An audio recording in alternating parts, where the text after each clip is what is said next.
سابق city mayor Sahiwal اور تحریک انصاف کے رہنما سردار اسد خان بلوچ کا حکومت کی کارکردگی پر بھرپور تنقید۔ انہوں نے کہا کہ مصنوعی مہنگائی نے عوام کا جینا محال کر دیا، جبکہ پنجاب حکومت اور ضلع انتظامیہ عوام کو ریلیف دینے میں بری طرح ناکام ہو چکی۔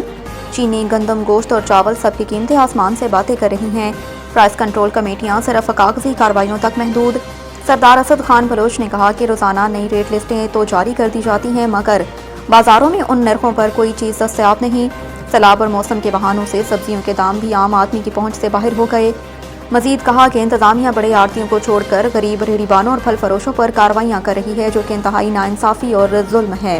سردار اسد خان بلوچ نے حکومت کو مشورہ دیا کہ اگر واقعی عوام کو ریلیف دینا ہے تو نئے محکمے بنانے کی بجائے موجودہ نظام میں سخت احتساب اور چیک اینڈ بیلنس قائم کیا جائے، تاکہ خزانے سے اربوں روپے کے ضیاع کو روکا جا سکے۔